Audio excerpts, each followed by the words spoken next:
professor in the Division of Communication Sciences in the College of Health Sciences at the University of Kentucky. Dr. Page has over 40 years of professional experience as a faculty member and certified speech language pathologist.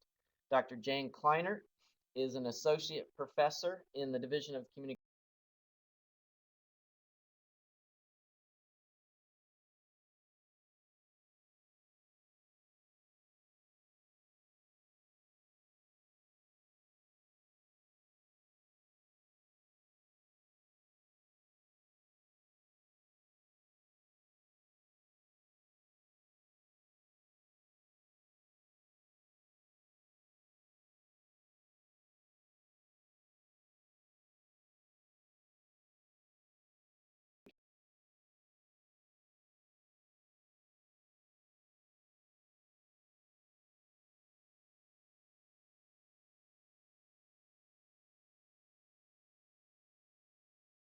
Sciences, College of Health Sciences at the University of Kentucky. She has 40 years of clinical experience in providing communication services to infants, toddlers, and students with disabilities. I'm going to now turn it over to Dr. Page and Dr. Kleiner.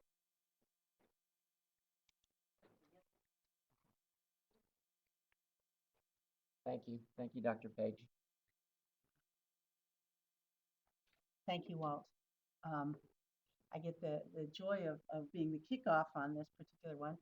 Let me tell you just a little bit about how we got started on this. I actually got started looking at this topic in depth last year when I was serving as president of the American Speech Language Hearing Association. And one of the things that ASHA did in preparation for May is Better Hearing and Speech Month was to do a survey of 1,000 parents of children under 8 years old about their attitudes and their experiences with technology with their children.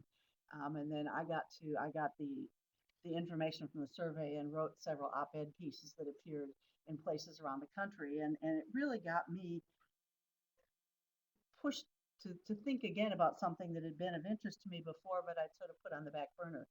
So I'm really thrilled to be here today with people who are interested in talking about this particular topic. We are talking about TOTS and technology. And let me see if I figure out how to move this forward.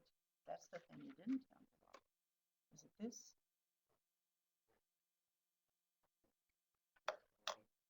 Yes, let's talk about, I tried.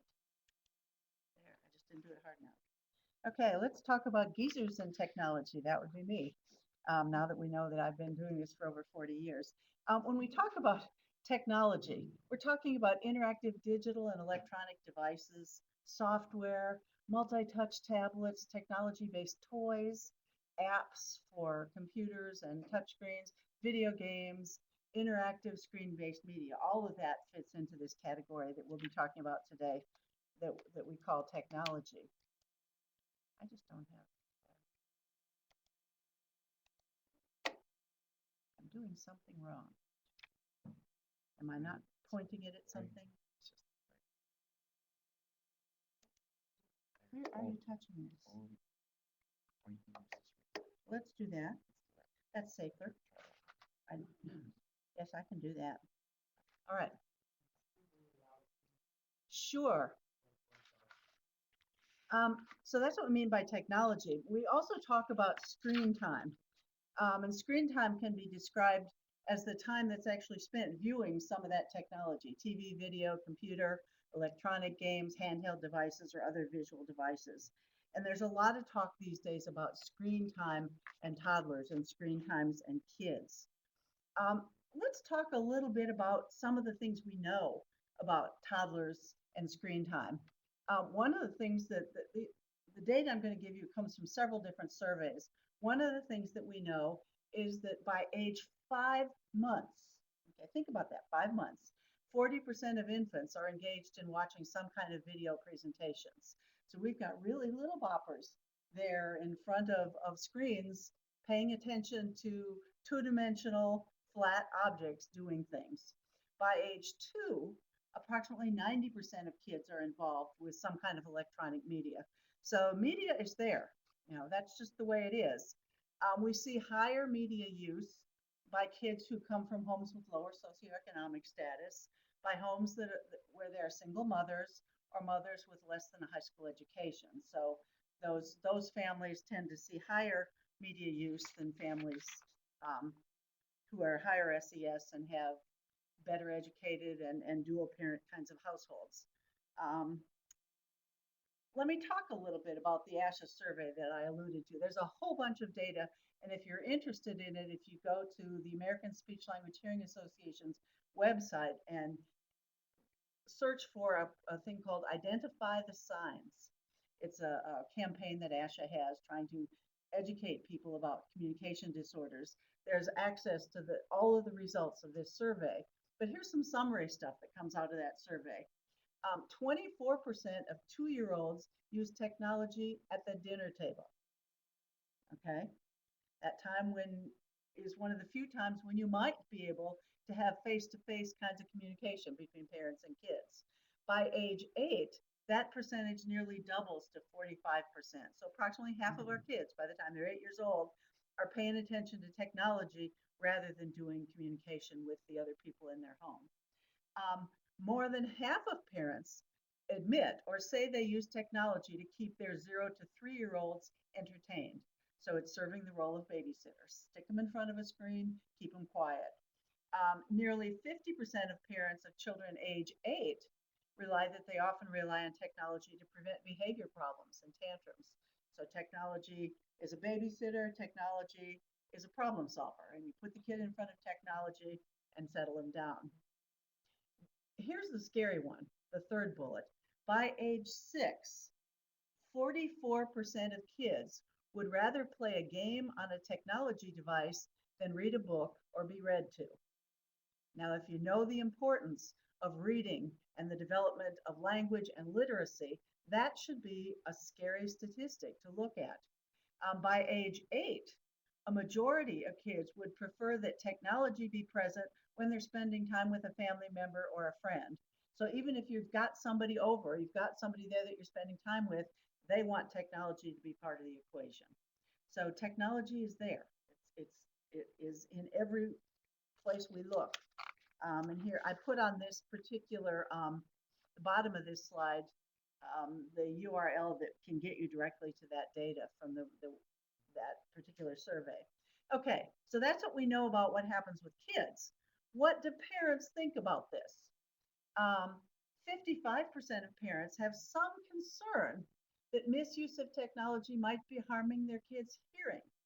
So they're aware of the fact that putting headphones on or earbuds in a child's ear could potentially damage hearing. Doesn't mean they're not going to do it, but they know that there's a danger. 52% have concerns also about the impact on their child's speech and language skills. So parents are aware, at least half of them, that we've got some concerns.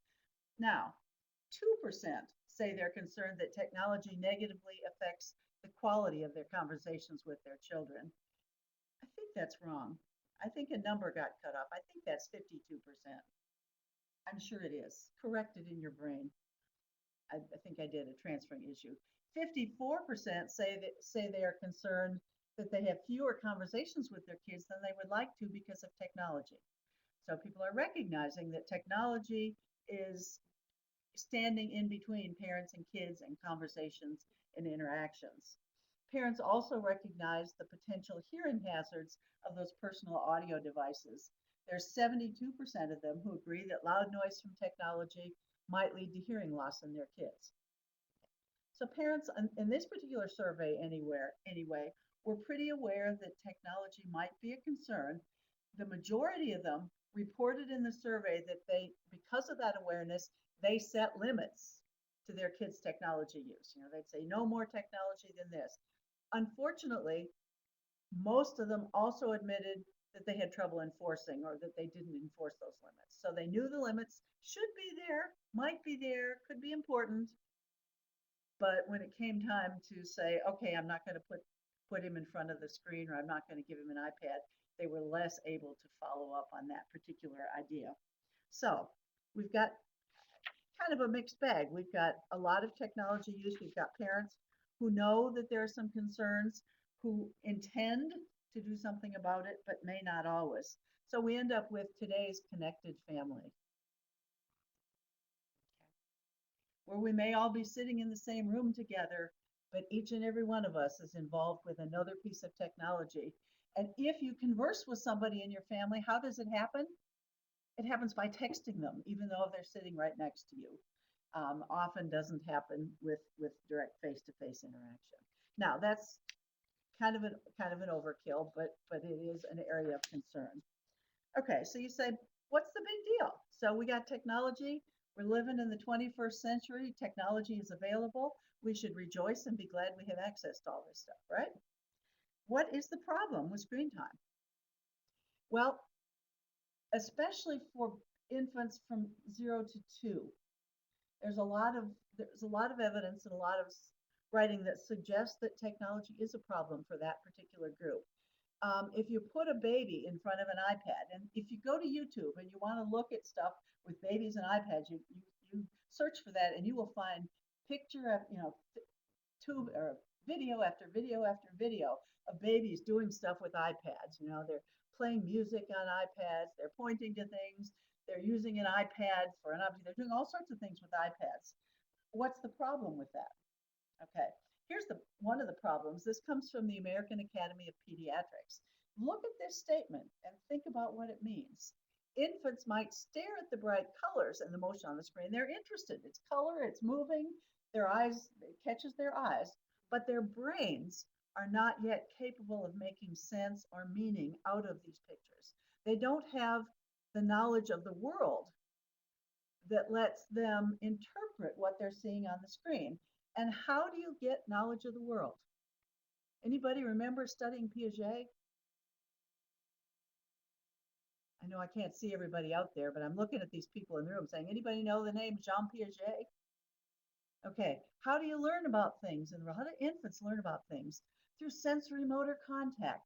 They pick up objects, they bang them, they whack them, they mouth them, they do things with them, and they learn how their world works by interacting with that world in a motor and a sensory fashion. And the things that they're interacting with are three-dimensional objects, okay, real objects.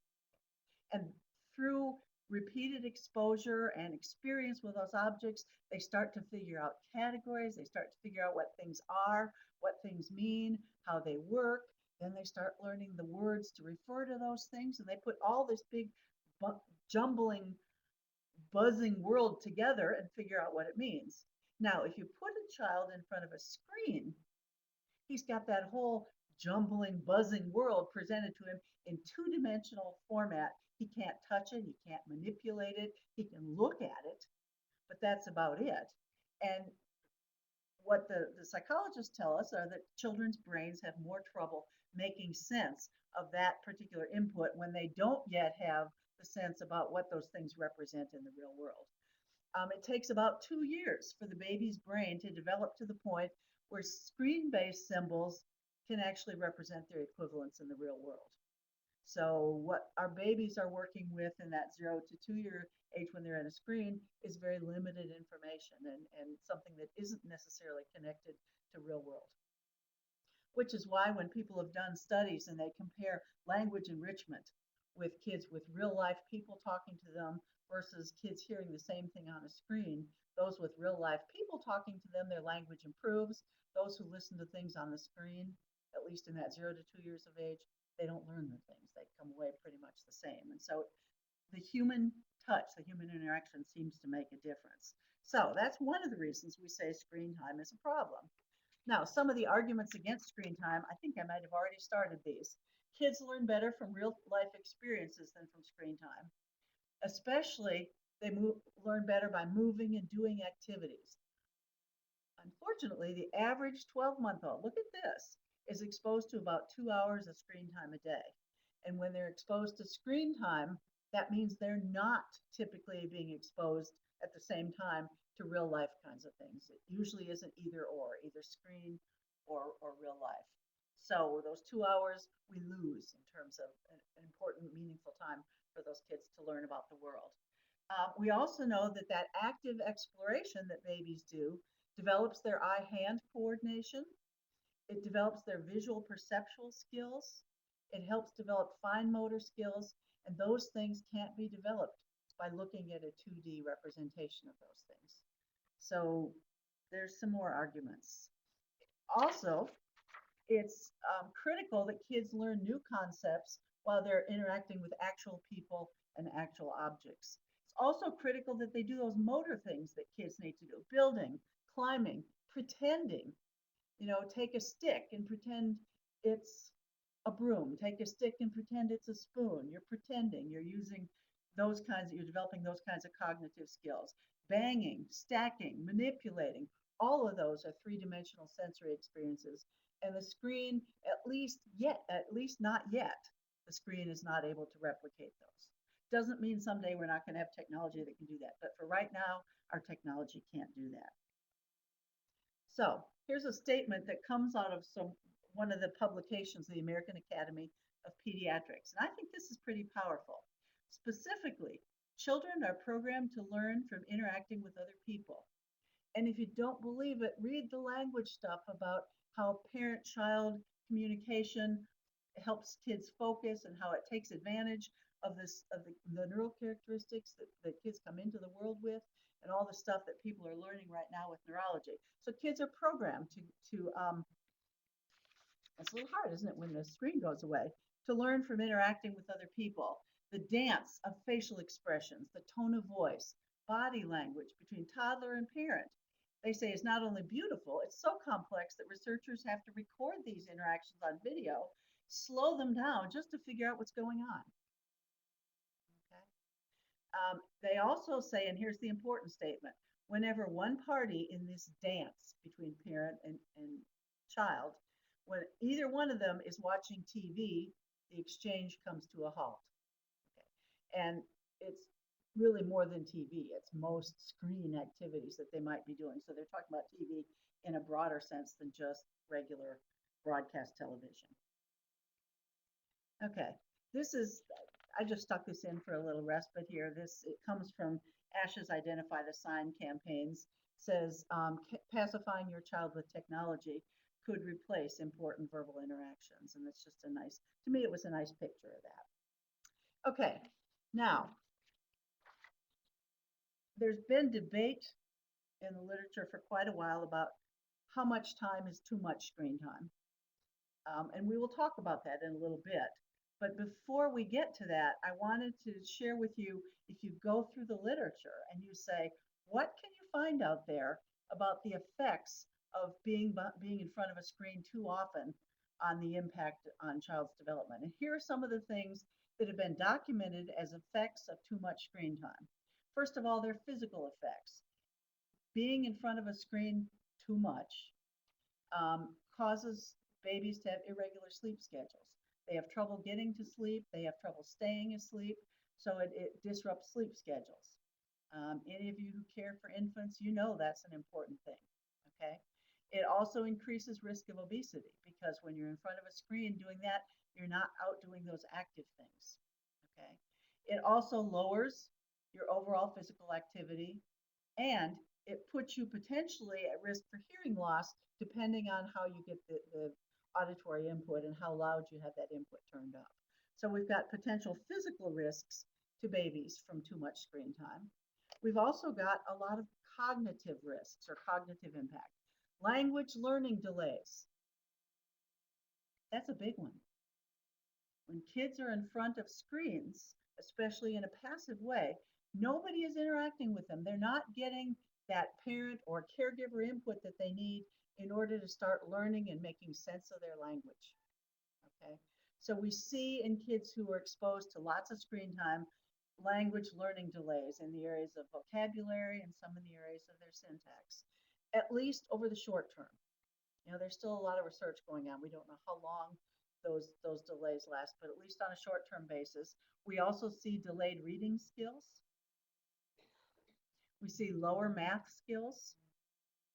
We see lower overall psychological or cognitive abilities. We see poor short-term memory, and we see less time in creative play.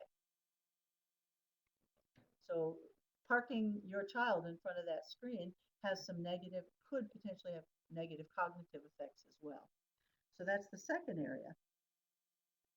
Third area, people have documented risks to emotional and social effects. Kids who spend too much time with electronic technology have increased risk of attention problems, of anxiety, of depression. There's a higher likelihood of psychological distress, and the American Association of Pediatrics defines that as emotional problems, conduct issues, and difficulties with peer relationships. So being a screen baby can make it harder for you to be a social baby. They spend less time in social interaction and may sometimes end up relatively socially isolated and potentially liable to be liable to victimization. So there are a lot of negative emotional outcomes of that screen babysitting as well. Now here's one that I thought was absolutely stunning. Um, Lots of times, I don't know about you, but I always have liked to sort of keep TV on in the background. It keeps you company, right? At least certain times of the day. People who keep their screens on as background noise, their TVs on or their screens, um, what people have found, even if they're not watching the television or actively attending to that screen, they see decreased parent-child language. And look at those numbers. Normally, parents speak about 940 words an hour when a toddler is present. That's 940 words that baby gets a chance to hear, to sort of figure out what the words mean and how those words hang together and what the grammar is. They're using that, they're sucking that in to help them figure out their language. Okay. If you put the TV on and leave it in the background, look what happens. That number falls to 170 words an hour, a decrease of 770 words that baby's not going to hear from the caregiver because that background TV is back there interfering with things. That's huge, I think. I expected it to be some. I never expected that amount of difference. We also know that infants' vocabulary growth is directly related to the amount of time their parents spend speaking with their infant. Okay, so you got to talk to your baby to get them to learn language and vocabulary. You put the TV on and you don't talk to your baby as much. What happens? What would you predict happens? Just exactly what we see. Vocabulary growth goes down. All right, so too much technology could disconnect your child from vital parent interactions, and the technology becomes their interaction and not the parent. And technology doesn't yet, in most cases, have that interactive ability to really enable a child to learn what they need to learn. Okay, the American Association of Pediatrics, back in '99, I believe it was, issued guidelines about use of technology for kids. They've recently redone their guidelines. Their old guidelines were really stringent. Their old guidelines said under age 2, the amount of time a kid should spend with technology is 0. Okay, they said no screen time for kids under 2. Okay. They said between over age 2 up to 1 to 2 hours a day might be all right, but that's it. There's been a lot more things happen since '99. We've learned more. People have come up with maybe some better technology apps that allow you to do some more interesting things.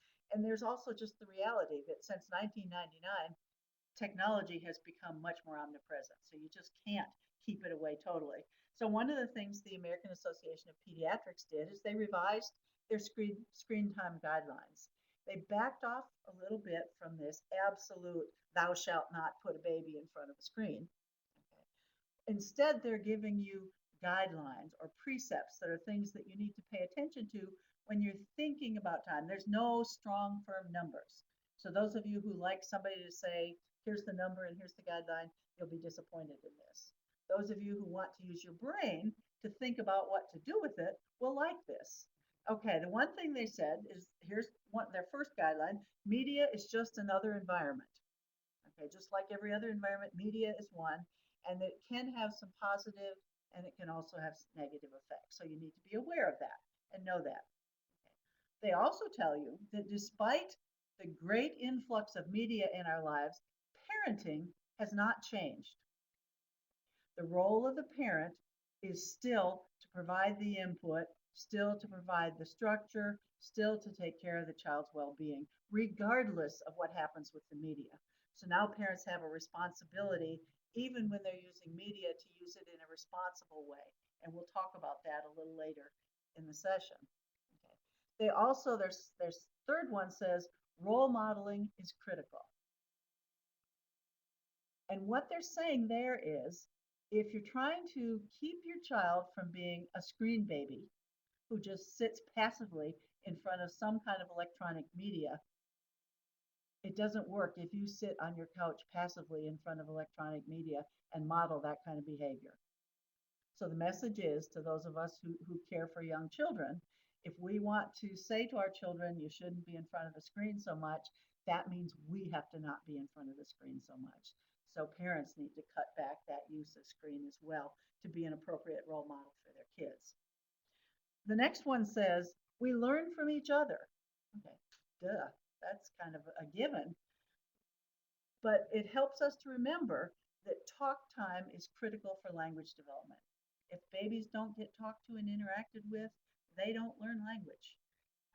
If you've ever seen some of those horror stories about kids who were raised in closets, who when they find them have no language, well, it's not that they didn't have the capability of learning language, they had no input to learn it.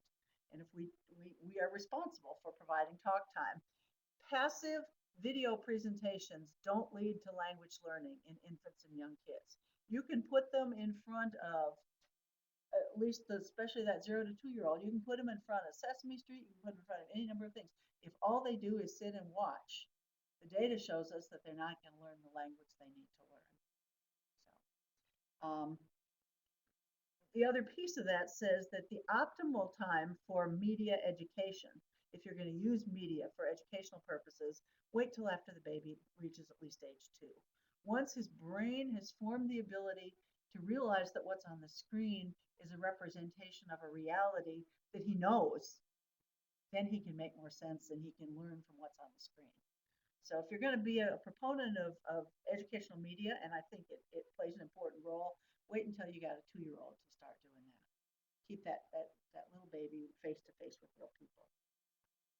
Okay, another precept they have says content matters. The quality of what you are presenting to that baby is more important than time. So both in the talking time that we spend with the baby and in any educational media that we might use, it's the quality of the media. And the next thing says curation helps, meaning it's our responsibility to make sure that we exercise judgment about what kinds of media we put in our kids' hands. We can put trash that really doesn't teach them anything, or we can put stuff that has educational significance, or at least has educational value in the hands of kids when we do put media in their hands. And it's the responsibility of the parents and the caregivers to be the curator of that, not to make the child be the one who decides this is good and this is not good. They also say co-engagement help counts. So if you've got a child that you're putting with media, don't leave them alone. And if you're going to interact with media, do it together and do it in an engaged fashion. So if you're going to play something on the computer, make it some kind of activity or game that the two of you can do together. And while you're doing it, guess what? You talk about what you're doing. You're using language. You're marking that activity. So now it's not just isolated, independent technology use. It is two people having talk time through the vehicle of technology. And that changes the way the impact the technology has. Again, we're still talking about mostly older kids, older than 2, but nonetheless, look for co-engagement. The other thing that's really critical to remember, especially for those littlest boppers, playtime is important. Any of you who interact with kids, you know that. I mean, we all know that play as kids work, but playtime is important, and we're talking about unstructured, unplugged time to just interact with stuff, to do things, to experience the world, especially for those really young children. And I think this is the last. Nope, there's a couple more. The next one says set limits. If you're going for any of your children who use technology, set some reasonable limits for how much screen time you're going to allow a child to have, and when during the day you might do that screen time. You know that maybe it shouldn't come right before bed. Um, Maybe it shouldn't be more than 30 minutes. You know, maybe whatever. So set those reasonable limits. And if you believe the ASHA survey, take the next step, and that is try to stick with those limits and actually enforce them. A couple more that get outside of, at least the next one gets outside of our little kids. They started venturing into teenagers, and they say it's okay for teenagers to be online, but you got to know what your teenager is doing and what kinds of things they're doing, but don't try to keep them away from online, because that is a primary social interaction vehicle for teenagers these days. And next one says create tech-free zones. There should be some places in the course of a child's day where it's just a given there's no technology. Mealtime is a prime place. It's if you're sitting with another family member and you're sitting with your technology, you're not interacting. So check those devices at the kitchen door, and keep the kitchen table free. The last one they say, and I really like it, says kids will be kids. Kids are going to make mistakes. They're going to screw up with technology. They're going to do something wrong. They might break. They might drop a device. They might, if they're a teenager, go someplace they shouldn't have gone online. Accept that, deal with it, go on. They say, don't lose it and don't go ballistic. So that's what they say now. So none of this, no technology for 0 to 2, but there are a lot of things to think about and a lot of precepts that we follow. Okay, so if we kind of sum it up, they discourage media use by kids younger than 2, but they don't say no. They encourage you to provide unstructured, unplugged playtime, independent and cooperative. They encourage you to read to your child, okay? And they encourage you to realize that the media use that you give them could have a potential negative effect on kids, so try not to overuse it. All right, what else do we have to say? As a result of especially the stuff that came out of the American Academy of Pediatrics, there were a number of places that started writing screen time policies. Okay, a policy, a written commitment to families that you serve to follow guidelines according to standards of quality for health, safety, and school success. Some of you may work in places where you've got screen time guidelines. I don't know. But here are some examples of some that come from a workshop that was done in the state of Michigan. So these are all Michigan policies. These are not Kentucky policies. I couldn't find Kentucky policies online. But some daycare and child care centers have established policies like this. And at the time they were considered to meet or exceed best practice. They might feel a little bit stringent, and maybe in light of the revised American Academy guidelines, they are. But here's what they are. Computer time is limited to 2 days a week and 15 minutes per child at this facility. So parents know that at that facility, that's as much screen time as their child will have. Or we do not allow any screen time in our programs under age 5. We allow 1 hour per day of screen time for children age 5 and up in our school age care programs. Another one that seems pretty stringent.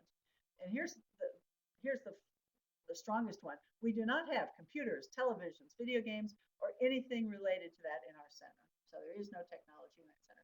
It's a good excuse if you don't have enough money for technology. You just say, nope, can't do that. No, I'm being facetious.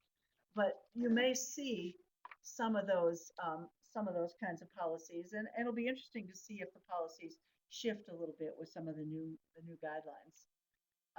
Okay, now I'm going to shift gears just a minute and provide you some tips for managing tech time in order to prioritize communication. These came out of primarily some of the work that I've been doing with the American Speech Language Hearing Association.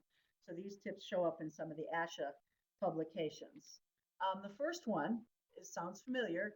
Create tech-free times. 1 to 2 opportunities a day when there is no technology. Mealtime is a prime opportunity where we check our devices at the kitchen door. I didn't say it when I saw it on the slide a minute ago. Another prime place to make tech-free is the bedroom. If at all possible, it'd be good to keep computers, iPads, telephones, televisions, anything else that's technology that's screen related out of kids' bedrooms, in part because there is a temptation to use them at bedroom kinds of times, which means you're interacting with that screen right before you're trying to settle down and go to sleep, which can be a problem. And also in part because the caregiving routines around bedtime are a prime opportunity for parent-child verbal communication interaction. And if you interface that computer or that screen in the middle of that interaction, it takes away from that interaction, okay? Or in some cases, absolutely destroys it. So if you can find two places to make tech-free, mealtime, kitchen, or dining room, wherever you eat, and bedroom would probably be the two primary places. Um, resist over-reliance on technology to pacify boredom.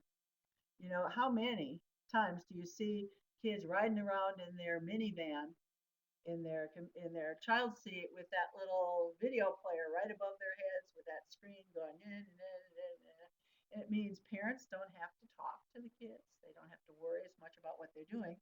But listen to what I just said. Parents don't have to talk to their kids.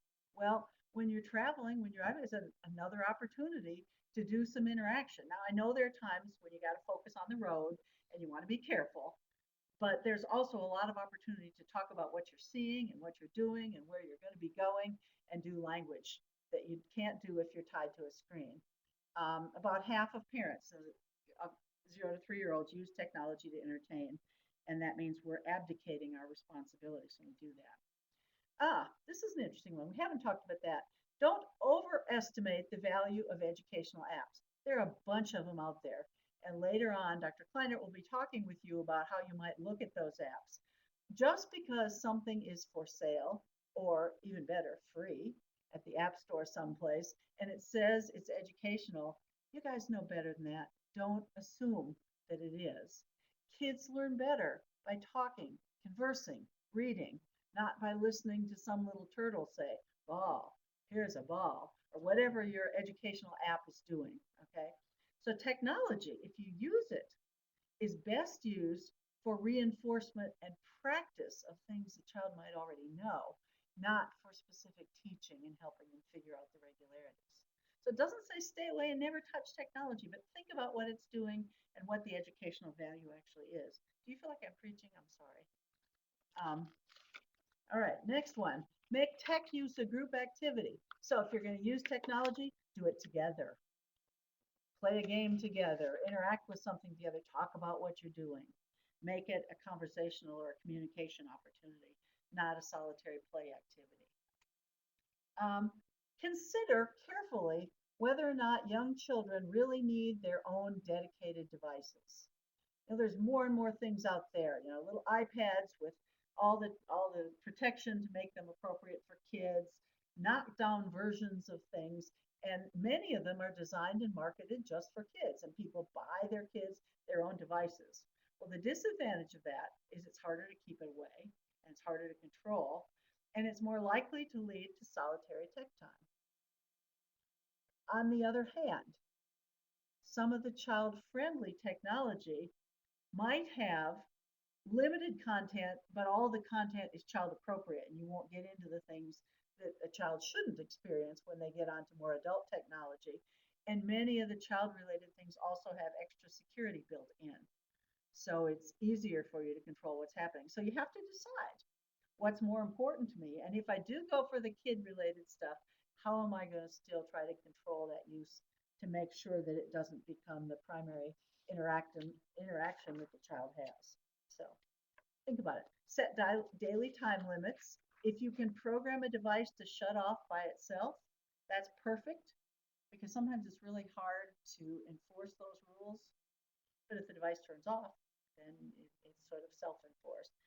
If you can't do that, keep track yourself and try to limit the amount of time a child accesses a device. Okay, be consistent in enforcing any parameters you do set. So if you say, we're not going to use any technology after dinner, for example, then be consistent about it. Majority, as I said, set the limits, but don't stick to them. Where people seem to have the most trouble sticking to those limits is as kids get older and are better at pushing your buttons. You know, 7, 8-year-olds are better to get you to do something, are better able to get you shift just a little bit than maybe some of the younger kids. But consistency is really important. Um, ah, in a tribute to my audiology friends, always practice safe listening, especially anytime that the device is delivering the sound directly to the ear via earbuds or headphones. Okay. It's bad enough when it's just out in the environment, but if you've got something that's coming directly into your ears, misuse can actually lead to noise-induced hearing loss. And there is an increase in our society in hearing loss in kids who are adolescents because of all of the use, all of the listening to all the music with headphones and listening to it too loud. And we know that even a minor hearing loss has a negative impact on a child's academic performance, on their social interaction. If you can't hear as well, it's harder to be part of the group, on their vocational desires, and on just about every other area of life. So even a little hearing loss is potentially damaging. So we want to keep the volume down on anything we use, and most of people will tell us don't set the volume more than half volume. If you keep it below there, you're probably going to be okay. But also take lots of listening breaks. Take the devices out of your ears, off your ears, and let your ears recover. Okay. So we want to be careful about practicing safe listening. Model the tech habits you want your kids to adopt. I already told you that. Practice what you preach in terms of both tech time and safe listening. So if you're nagging your 4-year-old to take the earphones off because it's been on too long, don't do it with your earphones in your ears. You know, do the same thing. Another important one that I think is critical is learn to recognize the signs of communication disorders. Regardless of technology use, it's good to recognize when you've got a child who's got either speech problems or language production or language comprehension problems and try to get early treatment so you can either reverse or prevent. Please, please, please do not sit back passively and wait for a child to outgrow the problem.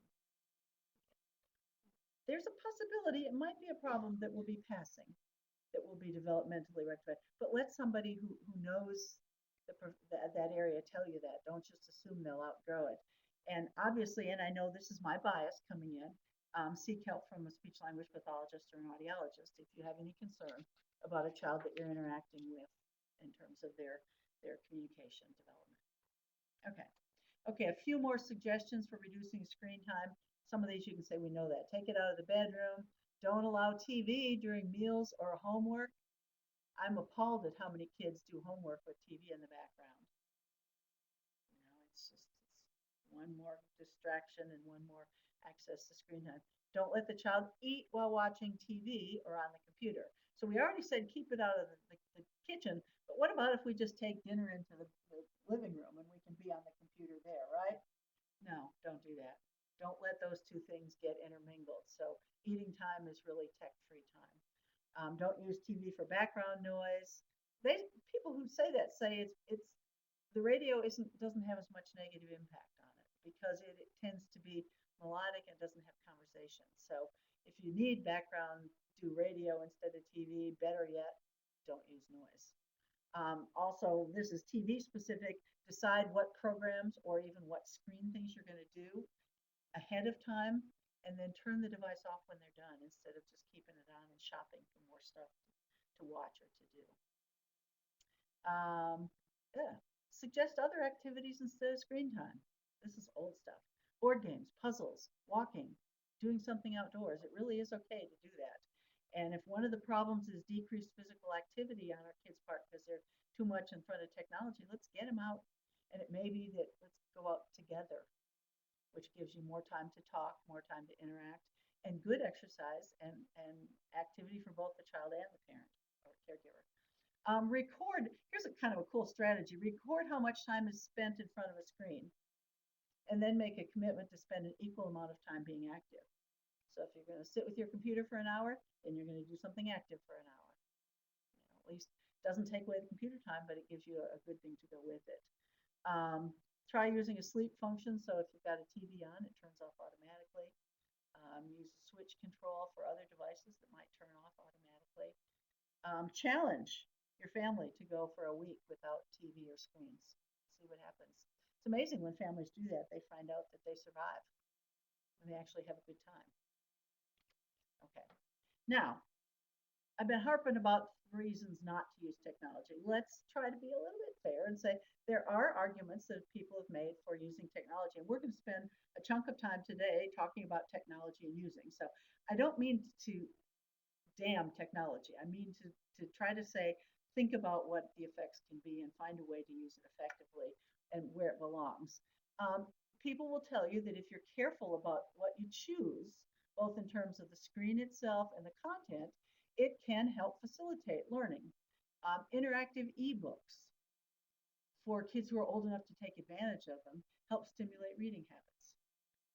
There are innovative apps out there like Google Goggles or Hidden Park that you can use when you go outside that can add to your outdoor adventure.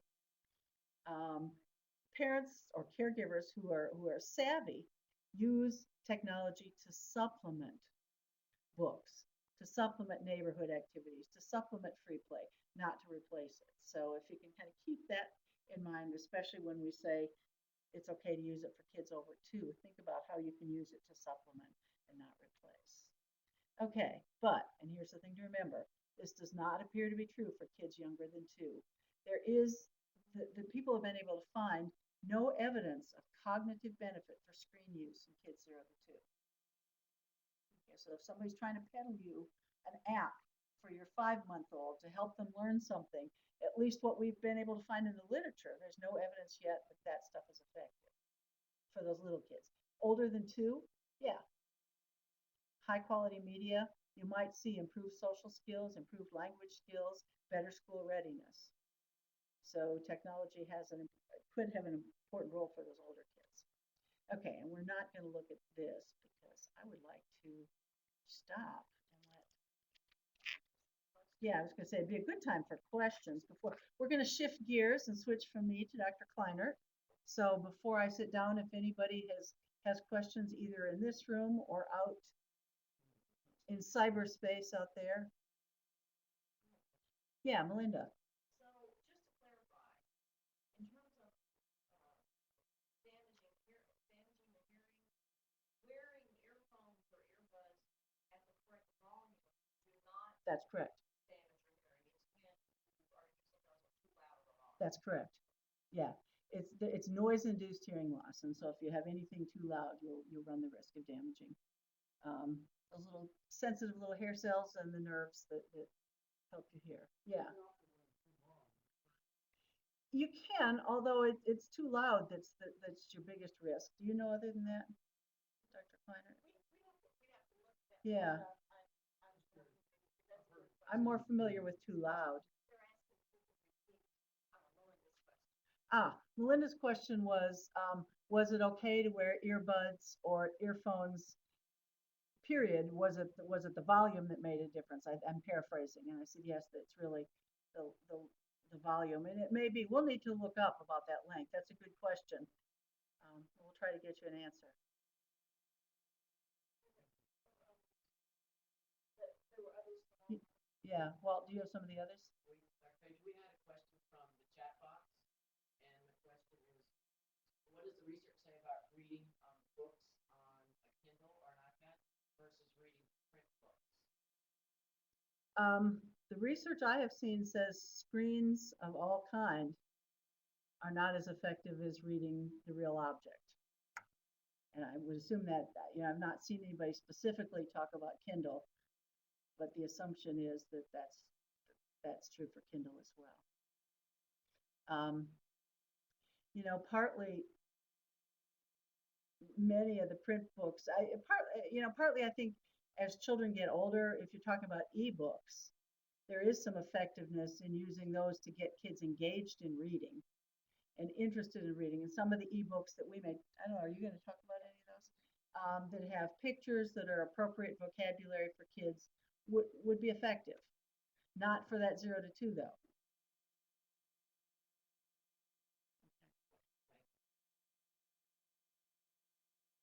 Any other questions?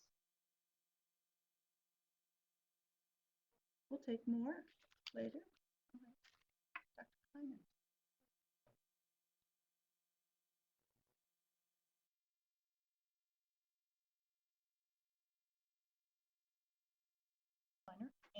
I have to say that I've gotten like really hooked on this. And my husband said last night, "Will you get off that computer?" I said, "Oh no, I'm reading about screen time." So it wasn't very, very good. Speak up. Okay. Okay. Is this better? Is this better? I can adjust the mic Okay. quickly. That'll be good.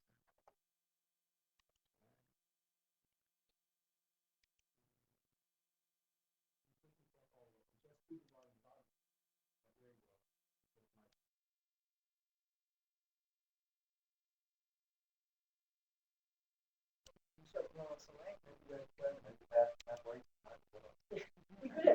see. Try. Okay, now we've turned the volume up fully. So somebody write in real quick if we're blasting you out. Okay, so Dr. Page has talked a lot about, oh, someone said it's much better. So this is good. Oh, lots of much betters. Okay. So Dr. Page talked to you a lot about the possible negative aspects of screen time and all that kind of thing. Um, but it is what it is. It's out there and it's not going to go away. It's sort of like prohibition didn't do away with liquor, and just say no hasn't really worked. So we need to know what to do and what's good and what's not good. So I'm going to show you just a couple of smaller information from a couple of smaller studies, and then go to some of the very best websites in early childhood where there are tremendous, and this is what I got hooked on last night, tremendous all kinds of references and resources you can look at. So this first slide here has to do with a study that was done where this individual looked at hundreds of apps that are supposed to be for young children that are available. And what he was looking for is, were they designed to meet developmental needs, and what those needs were. So often we just see academic kind of apps. So he was saying, are there apps for social and emotional kinds of things? Are there apps for physical motor skills, that sort of thing? And so and he was interested in finding out, are they interactive or are they pretty much just sit and watch? So his findings are interesting. Oh, okay, so it doesn't want to change. Yeah, that's what I'm doing. Oh, that's tricky. I can do that. Okay. See, I just did. Okay. So these are his findings. Over half the apps he evaluated actually were developmentally appropriate, and they had some pretty good content, but they were almost always academic.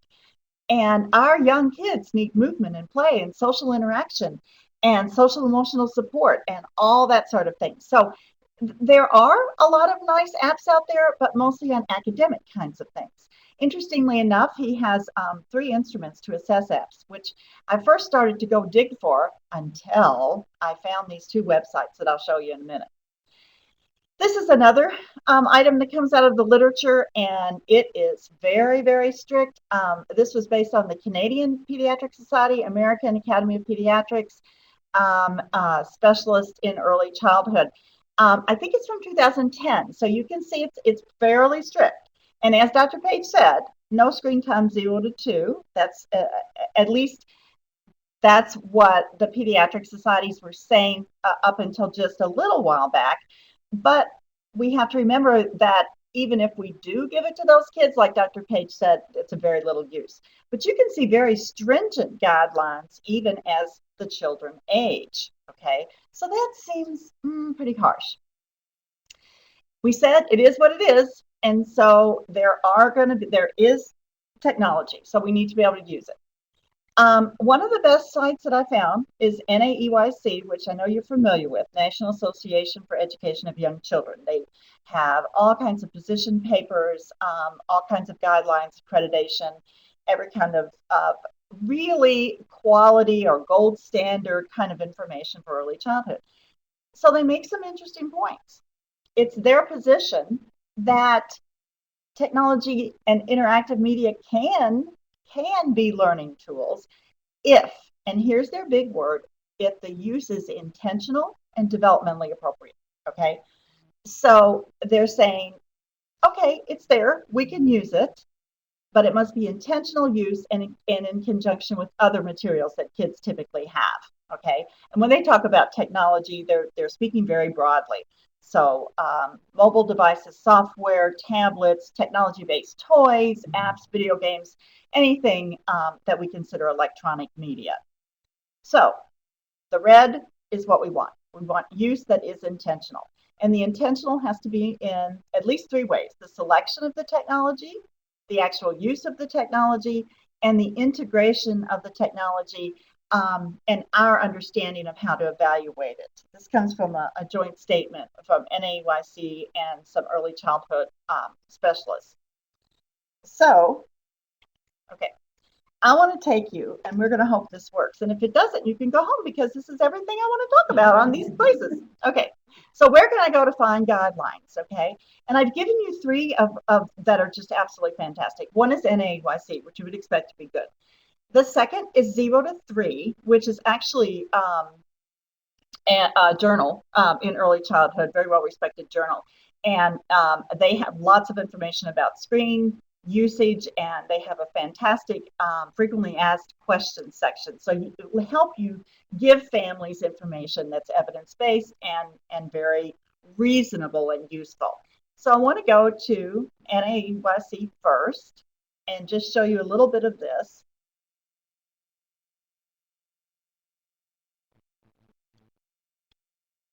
And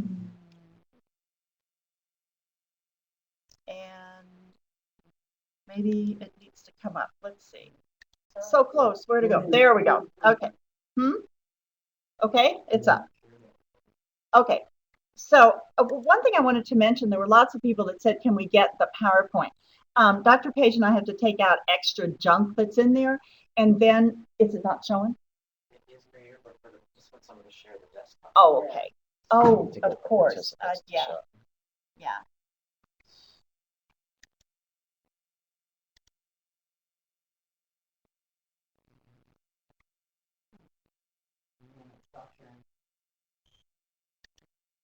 Share your desktop. Share your screen, my screen. You say desktop, right? And now share the PowerPoint. And then go to full screen.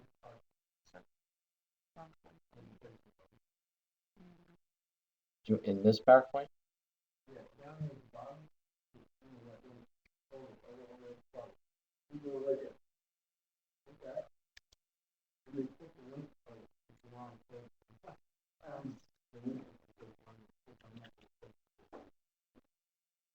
Okay. It's way down. This one. No, I think yeah, that's what we were looking at.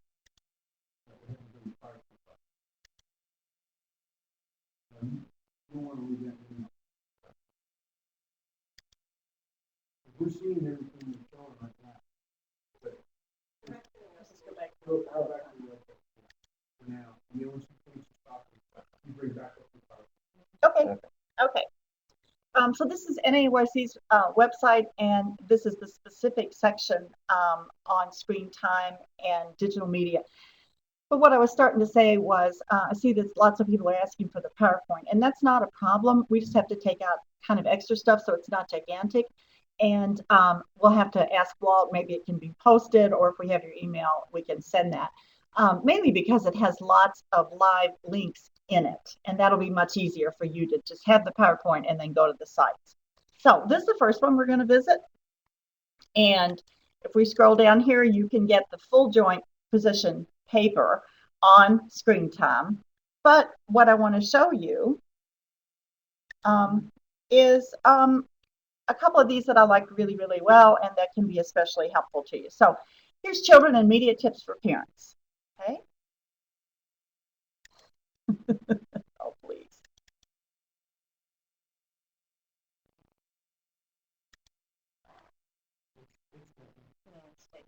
Is it working on it? Okay. Okay, they're telling, oh, there we go.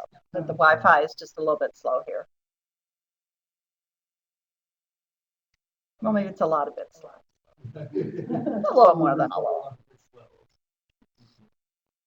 Okay.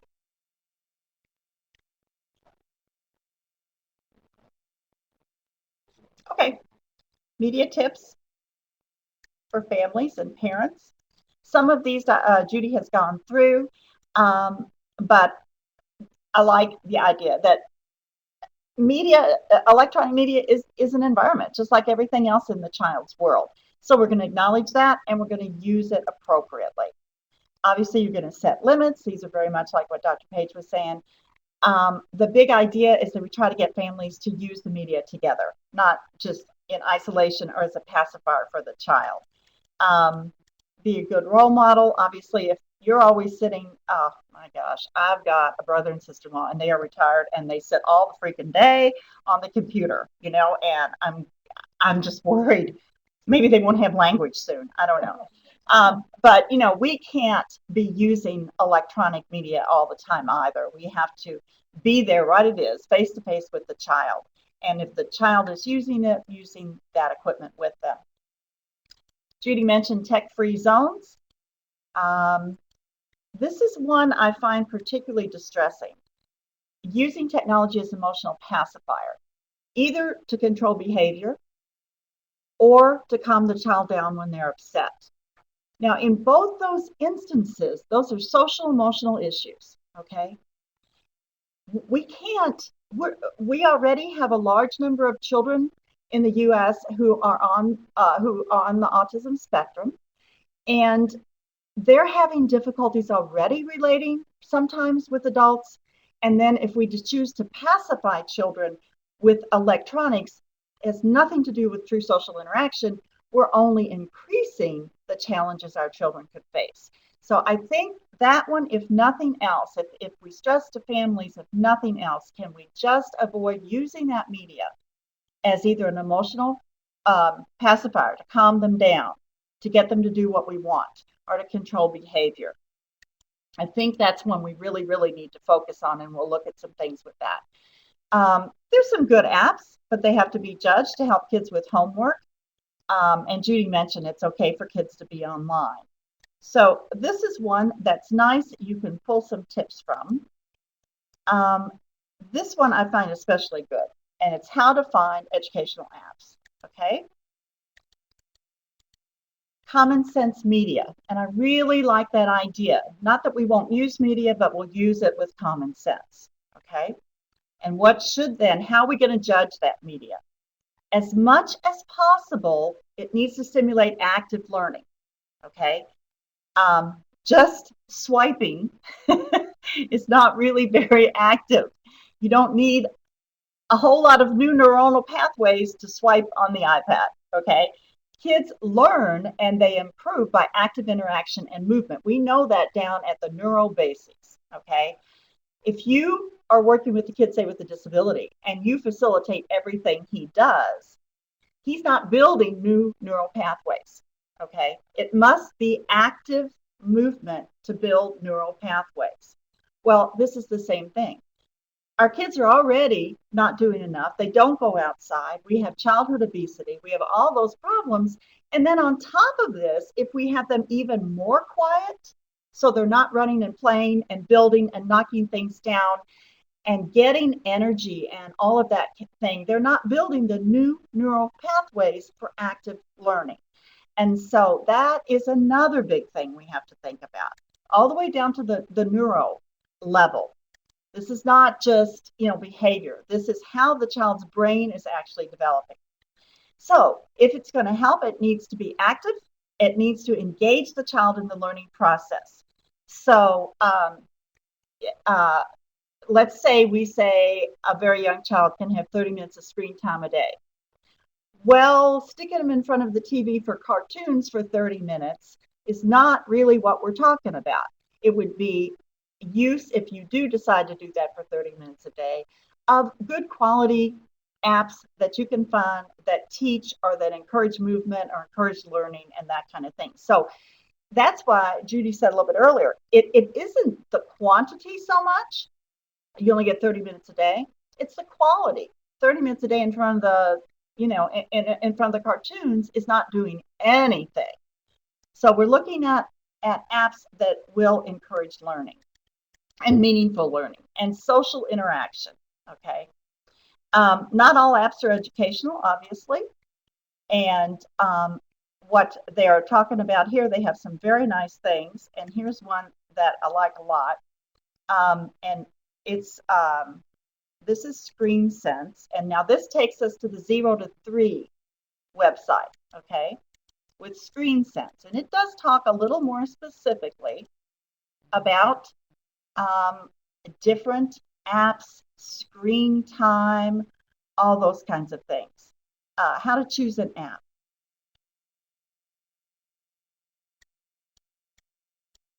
Okay.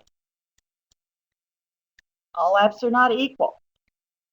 The content has to be relatable and developmentally appropriate. So if you take 3 things from NAIYC and 0 to 3, it's that the apps must be developmentally appropriate. They must have content that supports learning and activity and social interaction, okay? And they must be used intentionally. So those are the 3 things that they stress, if we can get that across to families. You want to see yourself as a guide, okay? And so these go through. I'm just showing you some of the sites that have especially nice things in them. I want to go back to 1 or 2 other sites real quick.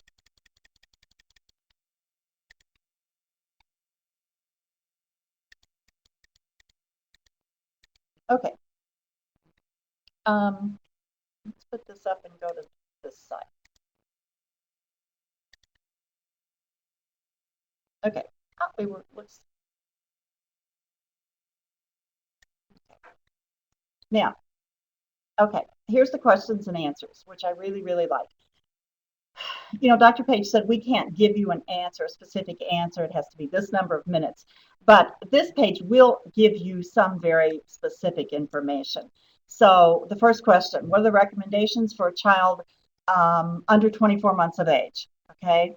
And so you come down in here that if, we'd rather you didn't, but if the family does use the technology, that it's interactive and language rich, okay? That kids are exposed only to very high quality, and that the limit must be less than 90 minutes. I think that's pretty high, but they make an excellent, the same thing that was in some of Dr. Page's information, that kids at this age don't learn from 2D. They learn from 3D, okay? They have to be able to touch it, feel it, chew on it, drool on it, throw it, kick it. That's the way they're going to learn. And they don't get that from the screen. Okay, so here's another one. What exact limits should we have? Okay, well, they're saying that has to be your choice, but there it is again. Quality of the content and the contents in context in which it is used. So 30 minutes with the cartoon show? No. 30 minutes with the mom or the dad or the caregiver or grandma or auntie, whoever, working, playing with the kid, actually interacting, letting him explore it, that could be useful.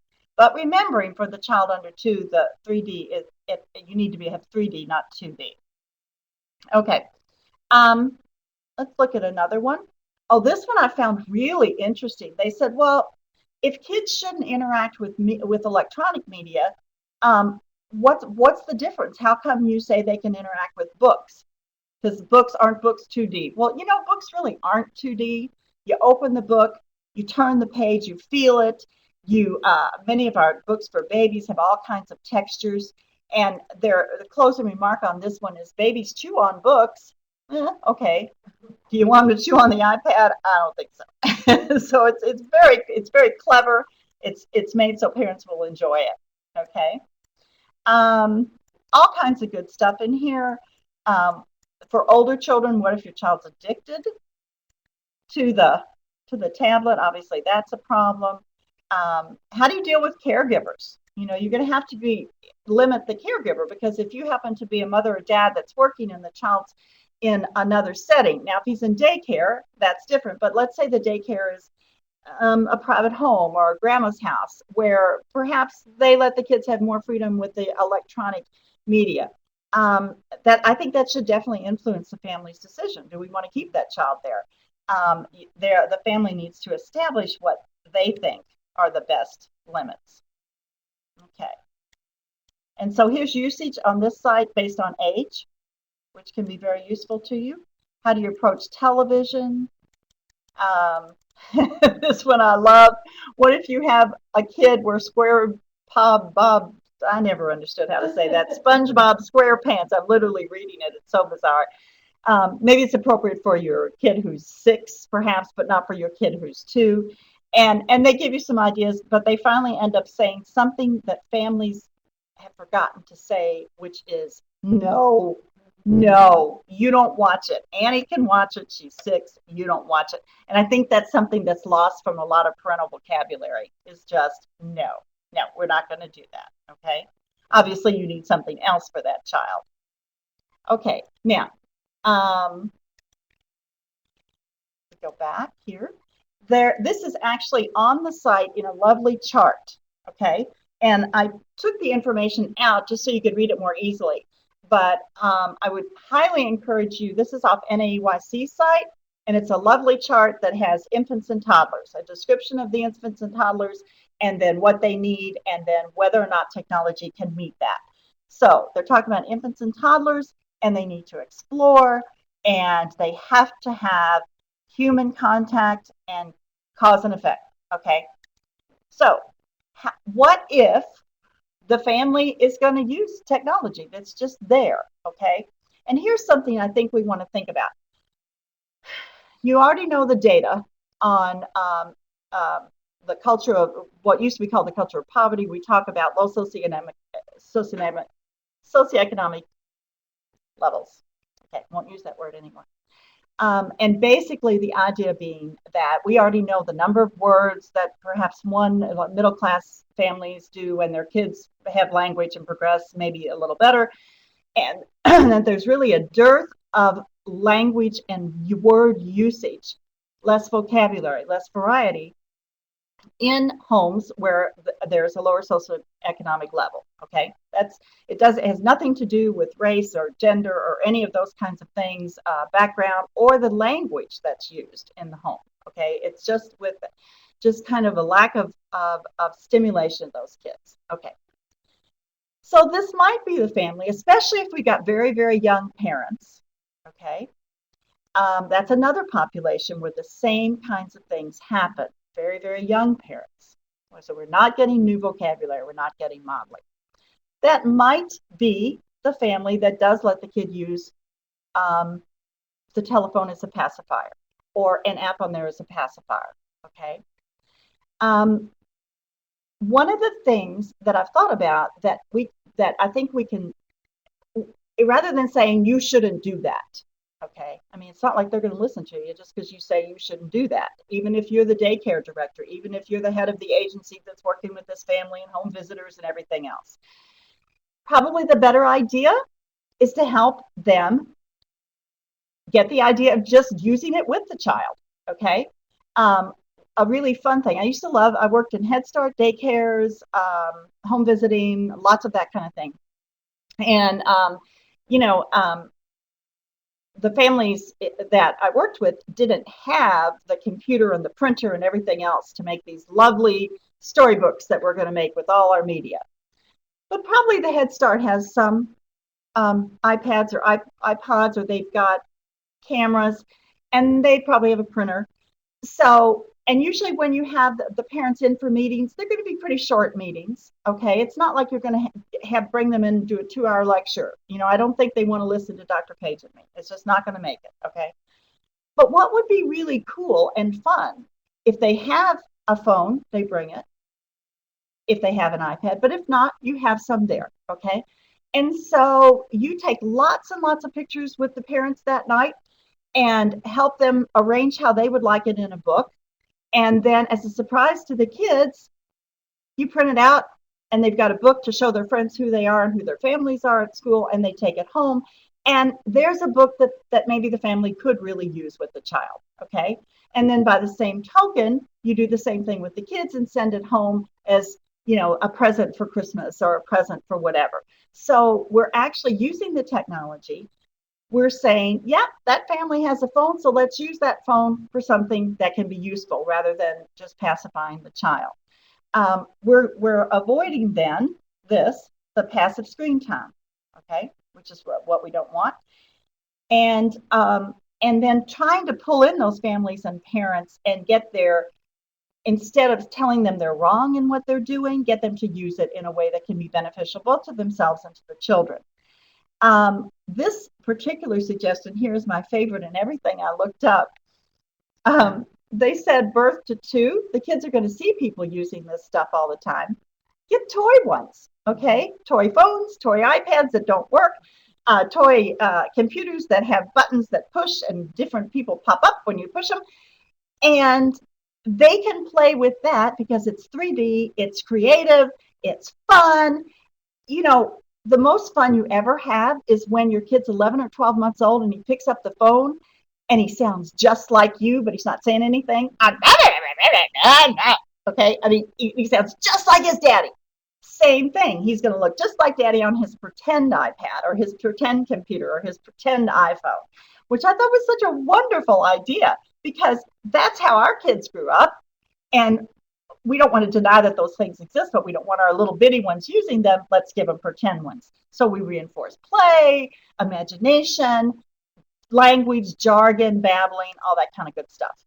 Okay, let's talk about preschoolers. What do they have to do? They create. Okay, they create. It's when they learn to draw and build and sing and dance, and they're just goofy as can be, and it's also wonderful. Okay, so what can you do with that? Okay, well, they can freely explore the screens. That sounds fine. One thing I like that they suggest is not just the iPad and the iPhone. Technology, remember, still does include those computers.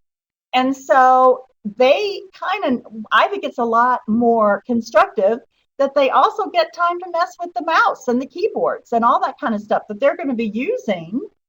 Gosh, my kid was in 3rd grade when I went back for a doctorate. I'd never seen a PowerPoint.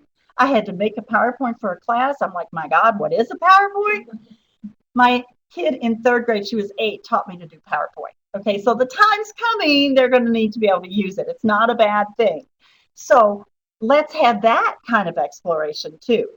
This one, though, is the one I love.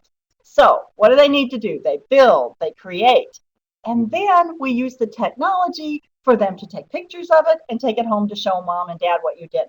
Take videotapes of their plays. Okay, so this is creative. We're going to make up a play about such and such. The kids are all going to participate. We'll take a video of it and we can send those home. So easy. Okay, and the cool thing about it is they're still doing all the things children should do, but we're not denying the existence of technology. We're actually using it to make life more fun, So it'd be really cool to take home and show mom your tape of your play at school and ask mom to take pictures of all the drawings and send those back and share them with all your friends that you do at home. Okay. A few more things they talk about: digital storytelling. This one I absolutely love too, and I'm going to go up just a space here because this is where it is so cool. If you're working in daycare, you undoubtedly have children who speak a second language, or else you live on the moon. Okay, there's a big one on UK's, not really part of UK, but on UK's campus, and so they have many children who speak some dialect of Asian language or Arabic language, and of course lots of folks who have Spanish and Russian. So what do we know about those kids? Well, in the literature, we know that they go through stages learning a second language, okay? And there's 2 things you have to watch for. One is they become almost silent when they're at preschool or daycare, okay? Because they're like trying to figure this out. This is really weird, okay? And other kids may get the idea that they don't talk, okay? So that's a stage that is very natural. Then they begin to learn the new language. They're enjoying the new language. And another danger time is that they sometimes then at home won't use their native language or their first language. Well, that can be devastating. You don't want your teenager not to be able to understand you and have good, deep conversation in your primary language. Okay. So, unless we are watching for these stages and know how to deal with them, all kinds of things can erupt. So, this is just a fantastic, I just love this little scenario. It's on the NAYC site. So, this little boy, and that's exactly what was happening. He happened to be Chinese. He wasn't talking at all. The other kids didn't know exactly what he understood. So the teacher just sent home an iPad and asked mom or dad or whoever to make whole lots of pictures of the family. They put them in an electronic book and a hard copy book too. And he came back, and with all his friends gathered around, he would tell the stories about his family. And he'd use his Chinese dialect and the English dialect, and the kids picked up on that. And they learned about him, they learned about his family. He didn't feel isolated from them. Okay. And the other kids did similar kinds of things. Simple use of technology that really addresses some of the major things that happen when your child is learning that second language in a new situation. Another one, which I think is a really simple one, is to have an iPad kind of set up and use one of the apps where you can bring up a picture. So bring up a picture of Cookie, and it speaks it, and then you choose the voice, the language it's going to speak in. So you speak it in Spanish and you speak it in English. So the kids are talking to so and so, and the kid doesn't have the word, or maybe the other kids should try to speak a little Spanish. Yes. And so they go and look up the word and use the Spanish word rather than that child always having to say it in English. Okay, so now both sets of kids are learning in the typical preschool setting. And I think those can be tremendously useful. So the kind of creative usage of the apps can be tremendously important. Okay, so we've talked a lot about, we've been talking pretty much about typically developing kids, but in many of our preschools, and many of our preschools are inclusive. Our schools are often inclusive, and certainly if you're working in early intervention, you're working with kids with disabilities. So what about apps and technology with kids with disabilities? Well, there's endless numbers of apps. You're going to have to be aware. You're going to have to really explore them. But there's some pretty decent apps for communication, language, literacy, and academics that can be used for kids with and without disabilities. So how do you find them? Where are they? Here's just a few considerations. And if you use technology at all, you already know this. Obviously, the iPad is larger. It has a bigger screen, a bigger access for kids with physical disabilities. iPod is smaller, but it's portable. Okay, we recommend for lots of our kids that we work with who have autism and they're using some augmentative kind of communication, their motor skills are okay. Okay, they're not sitting in one place all the time. So instead of the iPad, which is so big and you're carrying around, you're going to drop the thing. We can put an iPod or an iPhone in our pocket with the same app, and now they're moving around. They're in all different places. Androids, there are lots of good apps. People only talk about the eye technology. Lots of good stuff for Androids. You just are going to check what fits. What are the rules? And these are rules that we use with our kids who have disabilities. The device is not a toy. If you're going to use it for communication, the device is not a toy. We use it with respect. It's okay for your friends to use it too. We want your friends to use it too. Then everyone is understanding communication. If it's for academics, we probably want to limit the time with it so that he gets a variety of different ways to interact with his friends. Okay, so just like Aisha talks about, there'll be tech time and talk time. I want to show you a couple of that are just really, really wonderful for very young kids. Very, very young kids, 9 months old. And Dr. Page just told you not to do this, but I'm going to tell you to do this. Okay. Our little biddies need to learn tool use and all that kind of stuff. But we use those things that pop up and our kids can't do it. And then when the thing pops up and they go into a startle and they're crying and it's like, why did I do that? Okay, I mean it taught two of you, but I've just gotten him so upset he can't do it. I want to show you an absolutely fantastic site, and then we'll come back to a couple of these other things, but that are extremely useful.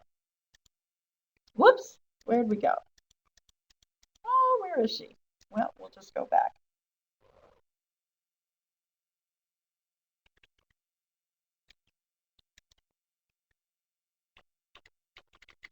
Sorry, we'll do it here.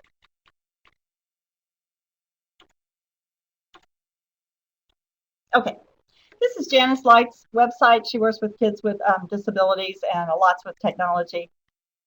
It's another one, if you're in first steps or early intervention, you must know this site. It is wonderful. All kinds of video, all kinds of suggestions, ways to work with kids. But this is one of my totally favorite ones, okay? So just watch it and enjoy it and look at what technology can offer. She's about 8 or 9 months old, I think.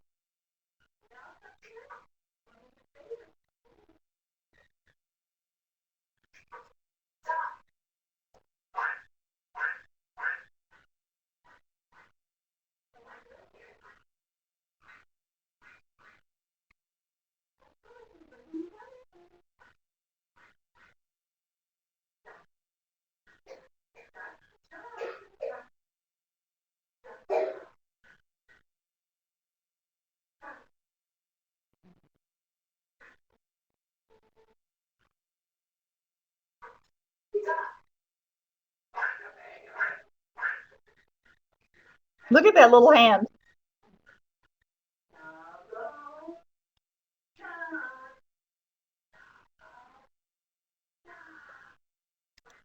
Okay, you get the idea. That we can use the technology even, and we probably ought to turn her off though. Go away, lady, whoever you are. We don't want to see you anymore. Go. Okay. Oh, okay. Sorry. That's my lack of technology. Okay. Okay. So the idea being obviously that we can use the technology and what they're doing there is following every rule that was suggested. It's interactive. There are a lot of people there.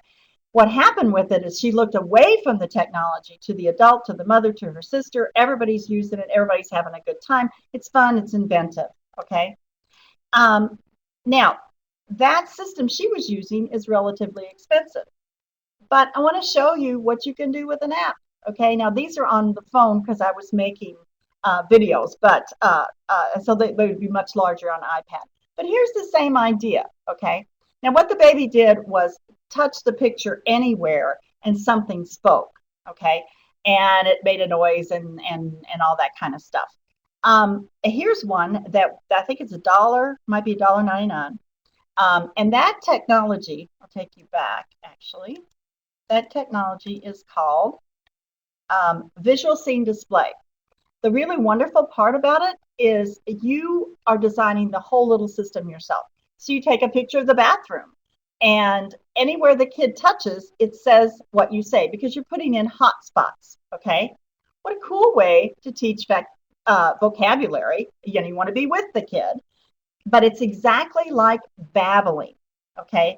Babies babble sort of indiscriminately. And we go, oh, you said mama, you said bottle, you said that. Oh, they aren't saying anything really. There's babbling. But this does the same thing. Anything they hit means something. Okay. It's kind of motor babbling, if you will. So you can make one just as good.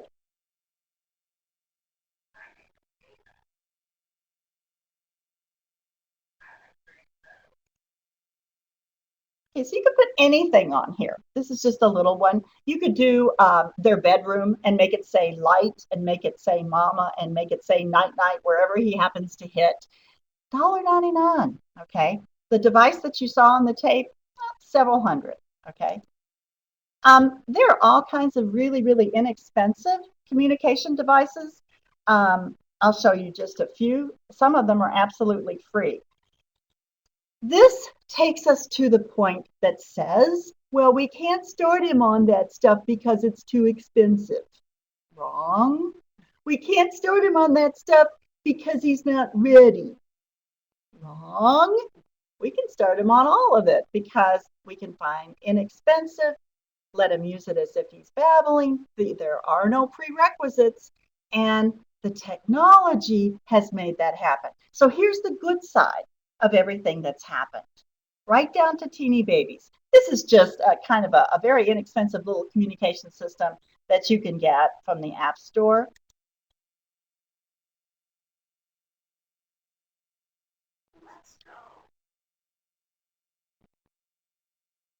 And there's loads of these online. There's ICOM, there's Alexicom. This one's pretty cool because it has boards for all different kinds of topics.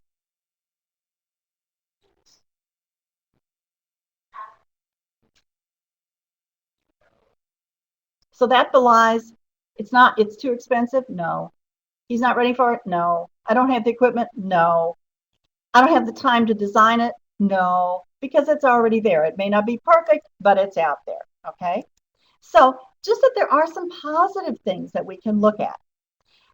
What about kids with and with with and without disabilities that you want to stimulate their language, their communication? We want to get them moving, talking, all that kind of fun stuff. Okay, you know that you're going to analyze the apps from the different sites that you've looked at. You know that you're going to personalize it as much as you can. Okay, and then taking those, you can model and use them. So what is out there? Now, they're very expensive things, which I'm actually going to skip because you wouldn't pick those unless you really were working with an SLP and all that kind of thing. But this is a lovely, lovely site here. It's called App Wheels.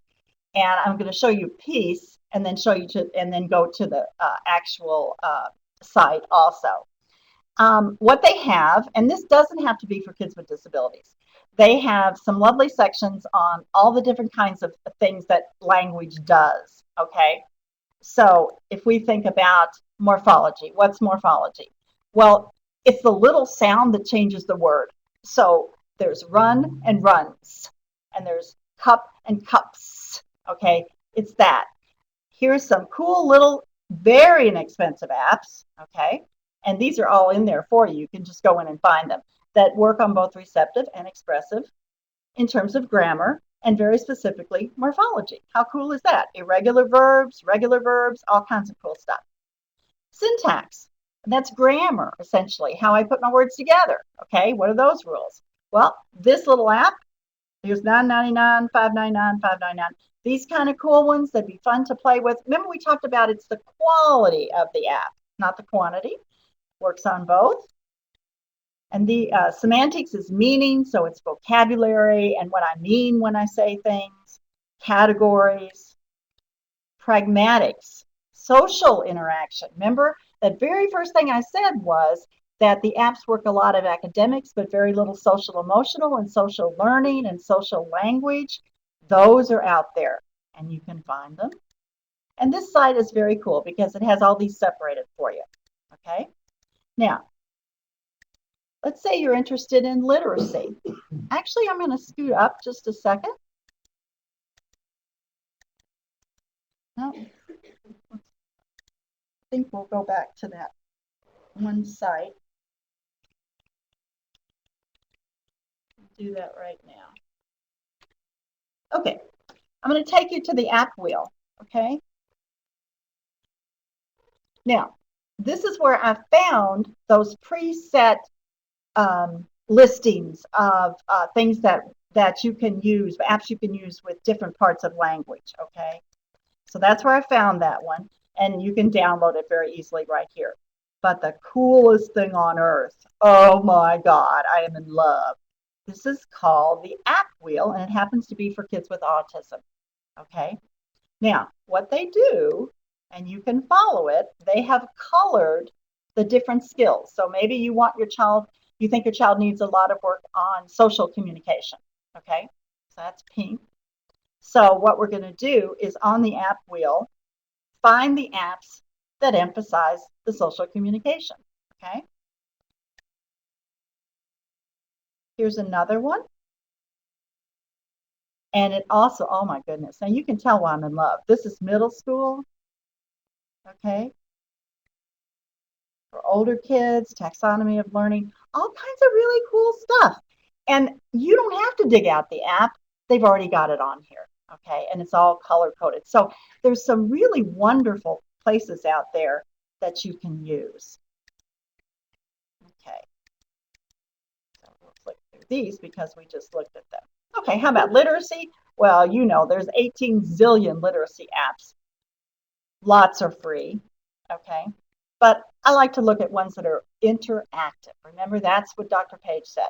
So we're looking for ones that make stories, that tell stories, that allow the kid to produce his own stories, okay? Because what we're asking parents to do is do this kind of thing with your child, okay? If you work in special ed at all, you're familiar with social stories. And it does take time to put them together and all that kind of thing. There's this app that we recommend to people all the time where it's got the template for you. And you can make it the social story as long and short as you want. You just enter your pictures and a little bit of your dialogue. And then there's loads on the web that are already made, okay, for transition. My child doesn't like to stop playing outside and come in. You can find it already. So there is a lot to be said for the technology, okay? The biggest question people have is, where do I find the best app? Could be for in any of these areas. And those you pretty much can look for search engines with those. Here are some of the ones that we sometimes use to find, and this will be in the PowerPoint. So I wouldn't, write these down right now. You'll be able to get them. But there are also sites for locating apps. Okay, so not I need a literacy app, but a site that's for locating quality apps. And I think that's the better site, okay, rather than putting in literacy and going through 800 yourself. So here's one for autism. Here's one that targets communication and helps you locate, okay? They evaluate the apps, which is very, very helpful. That's some of Jonna's light stuff again. Remember, the Android may not accept the same thing. So I also put in here lots of sites for you to go to Android. Those instruments are usually less expensive, more plentiful. You might be able to have 5 of those to 2 iPads, okay? So then we have to be able to have the apps and the sites to find how to fill those. What can we find of quality that go on those Android? Here's your autism wheel again, and that's the specific site to go to it. I don't know if anybody uses Notability, but it is God's gift to humanity for kids with physical disabilities who are cognitively doing well. It's all kinds of adaptions for typing, for using your finger to write, for coloring, for taking notes in class, all kinds of really, really cool stuff. You can scan in the kids' Monday, Tuesday, Wednesday, Thursday work for morning work time for the little kid in first grade. And then you don't have to sit with him and work through all of it. It's on his iPad in Notability, and he can just use his finger to X the one that doesn't belong or find all the B's, okay? You can use this app to do that. So if you work with kids with physical disabilities in the school, Notability is one of the best around. So what are you going to do? Obviously, if you have to rate them yourself, you're going to look at the screenshots. You can check the date. Okay, if it's old, obviously you probably don't want it. Read the description, try the links, check the ratings. I have so many times started to purchase something and then read the feedback from users and said, oops, no, we don't want this one. That's all there. Close to 30% in iTunes of apps are free. More than half of Android apps are free. Okay, so they're very, very affordable. How can I find more? If you're looking for kids with mild language problems or kids with disabilities, whatever, you can go to the American Speech and Hearing Association, Geek Speech, which I love dearly, made by speech pathologists because we are primarily geeks. So Geek Speech. And so those are very useful. So I didn't give you lots of lists. I wanted to give you where you can go to find what you're looking for. And so we will clean up the PowerPoint and then and ask Walt either to post it so you can download it or email it if we have your emails. Okay. So we're kind of on the mark. We got time for questions or comments. We have just been talking at you all. And I know there's people out there who have huge expertise in this kind of thing. So suggestions, if you can talk about what you do or what you found or what you see that parents like, or how do you suggest to parents that they not just use that phone pacifier. So we have time and would really love to hear what you all are doing too.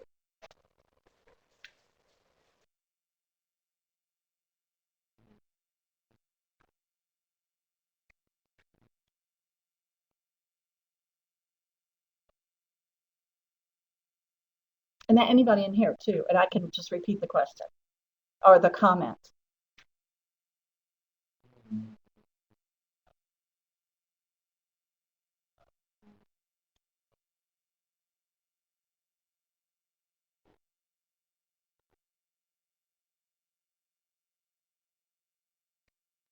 Oh, well, please have comments like, you found this great resource and we all need to know it. Things like that. You guys know a lot more than we do because you're out there doing it all the time. Please feel free.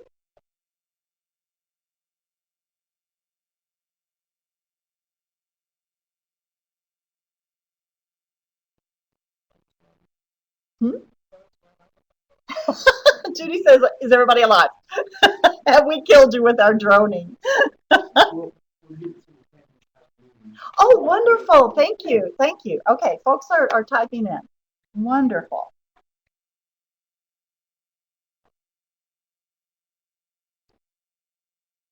Oh, oh, wow. I just saw one that said notability is also really good for kids with low vision.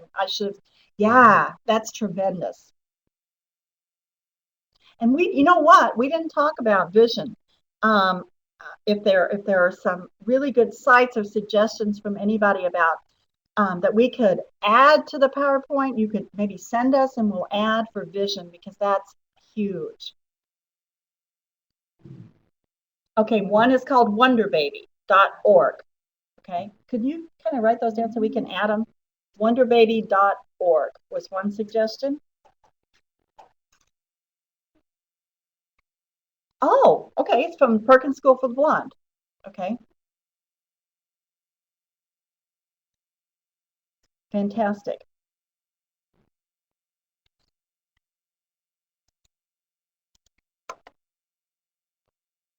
I'll just say that one thing that I'm really interested in when I look at apps, I'm a systematic instruction person. Okay. So when I look at apps, oftentimes you don't realize it, but when you start to evaluate apps, you can start to see, oh, they really incorporate some systematic instructional principles. And so I try to select those apps that incorporate those kind of principles. Like there's one called Spell a Word, and it teaches spelling, but they teach it in a model, lead, test format. So first they come up with a model. Here's how you spell, shop, S-H-O-P. Now let's spell shop together. And so then they lead, and then they say, now you spell shop. So it's a very systematic instructional trials are embedded within the existing app. So if we can find those that already incorporate principles that we know work very well in instruction, then we can say, oh, well, then maybe that can really bump up our instructional time. We may not be able to spend as much time one-to-one with kids as we like to, but if we have a really high-quality instructional app, they can be working on that while you're over here working on something else. Okay, I'm going to try to repeat this. Dr. Melinda Alt is here, and she was saying that when she evaluates apps, she's looking to see if they have a structure in terms of, or using good structured systematic instruction. Okay, systematic instruction. She's giving an example, one called Spell a Word, okay, and it uses model, lead, test. Okay, so and she's saying, and I'll explain that in a second, but she's saying it's such a good augment we can work with kids one-to-one, but a lot of times we see kids not very engaged while the teacher's working with someone else.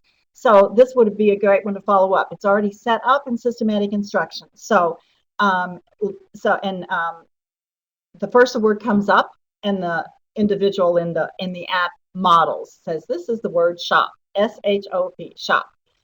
Then the individual model lead, and he says, "Let's do it together." And the kid does it with them. He either types it in or says it or whatever. And then what is the last piece? Model lead test. Okay. And then he says, "Now can you do it?" And so the child then responds however the app accepts.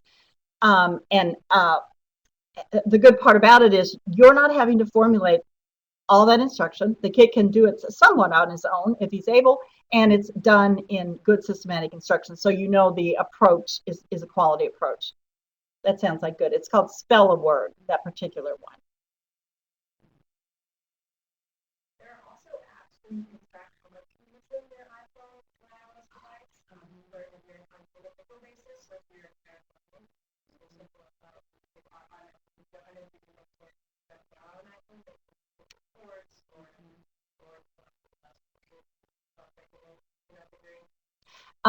That was Christina Espinoza, who's with the Human Development Institute, and she's a technology specialist. And she said there are also simple apps you can put on that tell you how long your child has been on the electronic device, and that lets you gauge. So it's a good way to monitor yourself or monitor the child.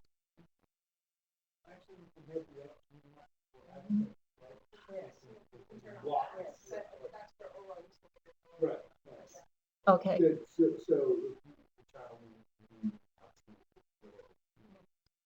Okay. Okay. And Dave, who's also with Human Development, was saying that you can also set the app so that it just shuts off at a certain point where there's too much usage. And in his words, if the child's being obstinate, I like that. It just goes away.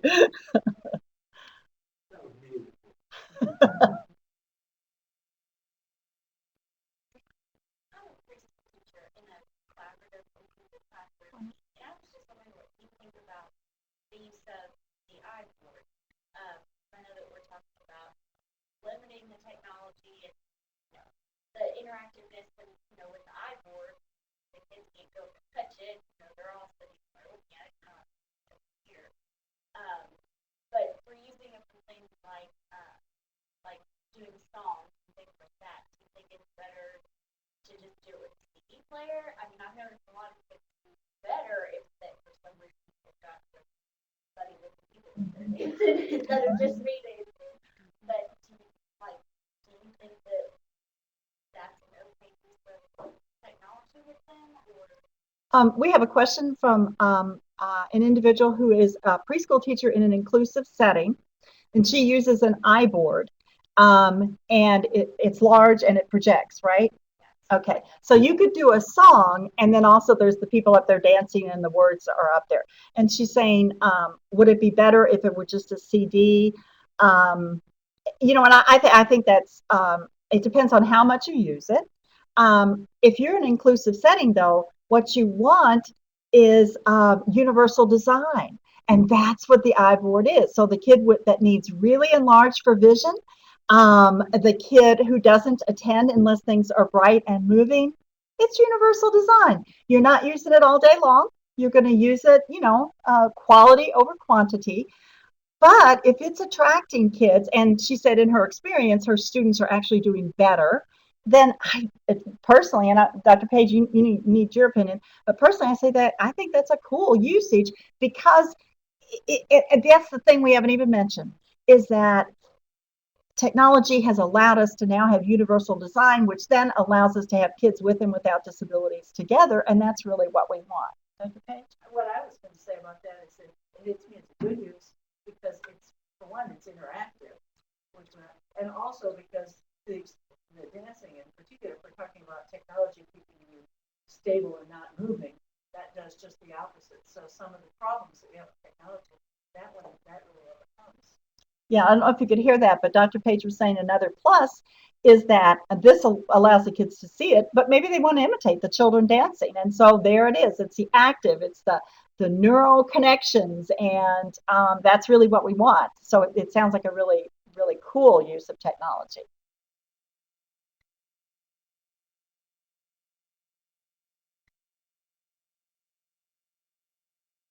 Walt. We had a comment from the chat box, one of the participants online. It says, thank you for emphasizing the importance of parent interaction. It seems that with so many changes in the findings and research, parents and teachers can't keep up, but quality interaction is constant. And I'm going to repeat what Walt said. This is a comment from the chat box from one of our participants. They were excited to hear that there was an emphasis on parent interaction and active parent input, and mentioned that while things are changing in education and technology and everything, that need for parent interaction remains a constant. And Judy just said amen.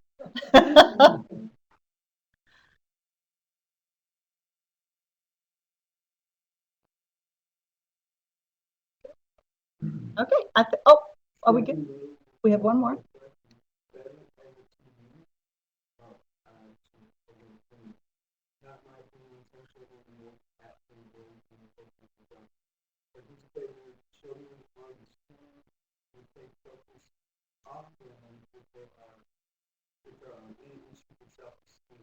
Mm.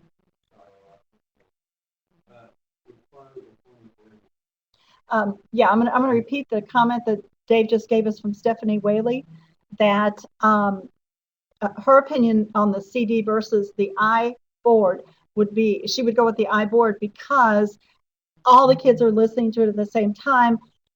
They're getting to be interactive. The focus is not just on the little one that we're trying to teach, and in case they have they're sensitive or have social emotional issues, all the kids are watching and their focus is on the screen, not necessarily on the child who is working on participating.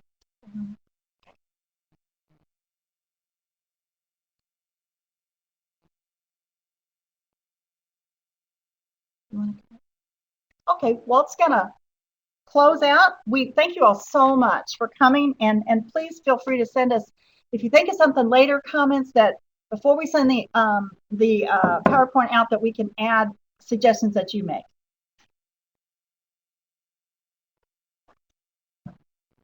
I'd like to thank Dr. Page and Dr. Kleinert for a wonderful presentation today. Thank you so much.